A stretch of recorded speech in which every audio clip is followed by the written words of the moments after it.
Hello, it's Ashley here from Paper and Twine. Paper and Twine, Paper and Twine. Come on, girl, enunciate. Yes, day 11 of 31 days of crafting in July. Is that right? 11 days already I've done. I'm still feeling a little bit like I've got a cold, so not my best.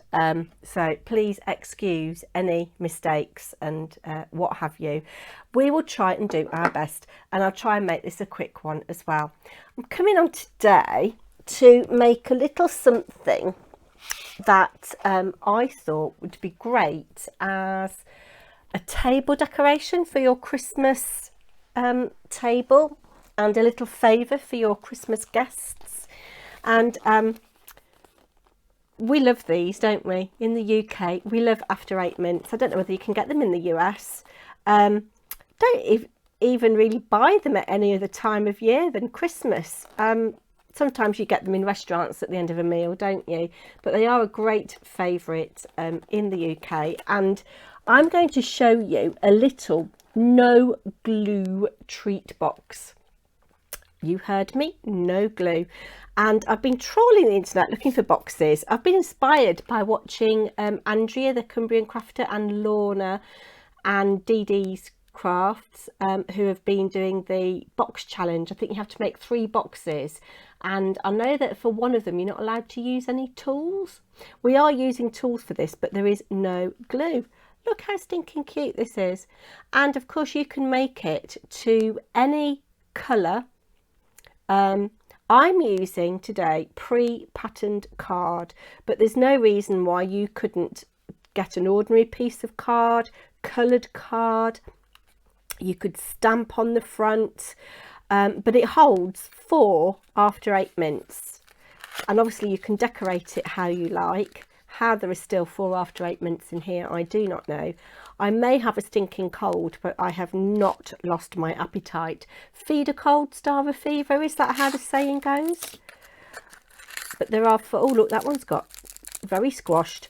The wrapper's got squashed. But there's 1, 2, 3, 4, and there's no glue holding this together at all. It just comes unfolded like that and is a cute little box.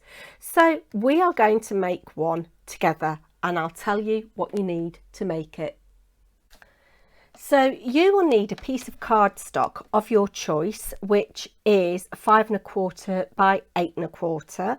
So you will get 2 of these out of 1 sheet of A4. I'm using this Christmas luxury foiled card pad that I've had a very long time because I'm using it what's in my stash. There's lots of pearlized and foiled things. I was thinking this kind of finish, could you ink it and would the ink resist? So I just had a little experiment with some festive berries, and it does quite nicely. But there's some quite nice silver foiled things in here. So I've gone ahead and I've chosen what I'm going to use just to show you. You could also use Hunky Dory Adorable Scoreable. If I know a lot of you are members of their club or whatever it is, and you get members packs, don't you? You get free packs, and their card is very good for scoring. And I haven't decorated this little box, but you could put a die cut snowflake if you had such a thing on there, and then a little tag, little message. I also thought these would make wonderful little wedding favours for your guests. You could do them in colours to match your flowers or your bridesmaids dresses. They'd make really nice little christening favours, table favours, all kinds of things. But also just you know, when I used to work in a school, we had pigeonholes in the staff room. Just a random act of kindness, chuck one in somebody's pigeonhole and they've got a nice little thing. 4 after 8s and a bit of card, you know. It's not going to break the bank, is it? So I have got my card. As I say, it is 5 1/4 by 8 1/4, and on the long side you are going to score at 2 1/4, 3, 5 1/4, Sorry I'm not all in shot, but you get the idea. And 6. And then you want to rotate your card, and on the other side, this is a little bit trickier, you're going to score at 3/4, 1.5,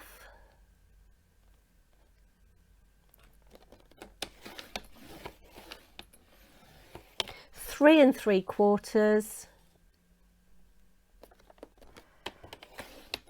and finally 4.5. So it's going to give us a little tab. So I'm going to move my scoreboard out of the way and come in, and hopefully you can see the kind of shape that we've got, and you can see those score lines. I've gone ahead and I've done a template already, and it shows you the sections that you need to cut away. So all the ones that I've marked with a cross, you're going to cut away. I'll do it on this one so that you can see. So I'm cutting up to the second score line and cutting there. Just the neater you do this, the better. Then I'm cutting up to the second score line again, but I'm only cutting this outer square away.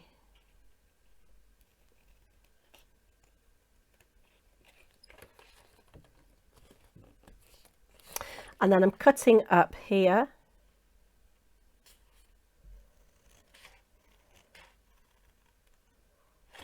I'm just going to bend this back, and then I'm going to cut this section away, and then cutting up to the second score line again, but just cutting away this square. And I'm going to do the same on this side. So you end up with something like this. And I'm just going to bring in my corner rounder and round the corners on this.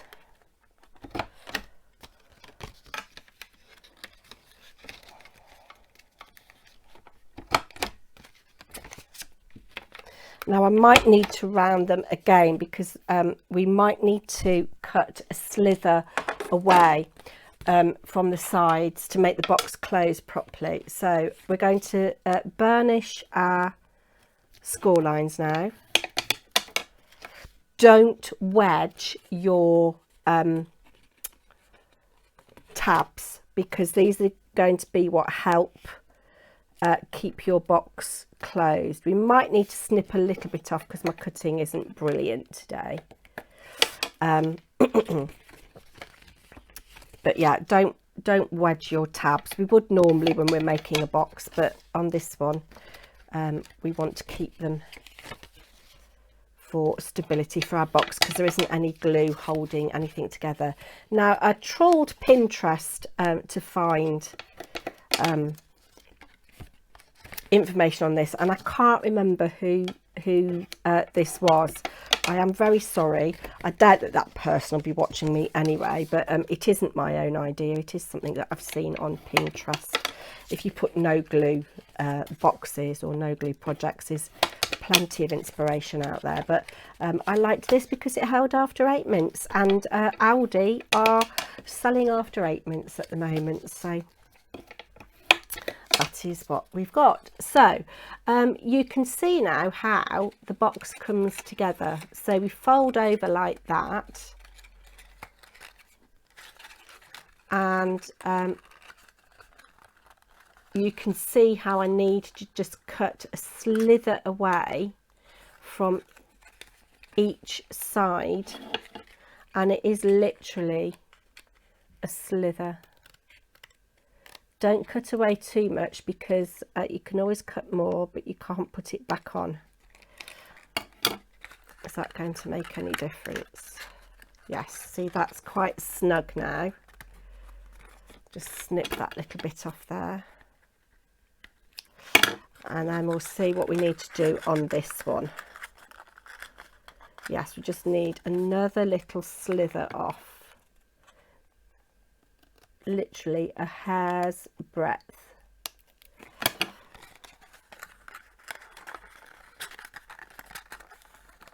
And that has done that. So what we want to do now, this is going to be the back of our box. And we're going to just put, so it's easier, we are going to just put a little thumb notch in this section here. So I'm just eyeballing. I've got my smallest hole punch, which is I think about 1/2 inch. I don't know. Just eyeballing.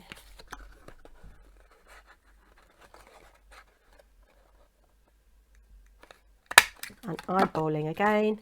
Let's bring in some After 8 mints. So I'm just going to fold this back up. And the beauty of these, if you were selling these at craft fairs, to kind of not take up too much storage, store them flat. So I'm just going to fold all my bits in.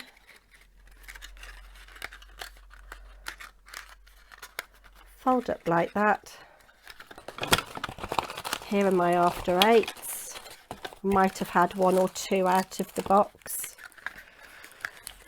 There's 1, 2,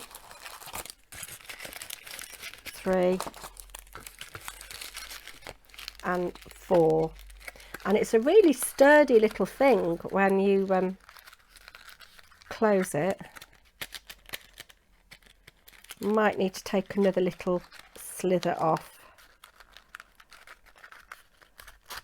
But there we go. So I'm not going to decorate this one because you saw the one that was decorated. You get the idea. Again, tag me on Instagram, Paper and Twine Crafts. If you make this, tag me with your decorations. So this is the front. You'd put your decoration on here. Here's the one that I've decorated already. There you go. And a quick and simple project. I will be back tomorrow with number 12 in the series. Wow, number 12. I wonder what we'll make tomorrow. Take care, everybody. Bye now.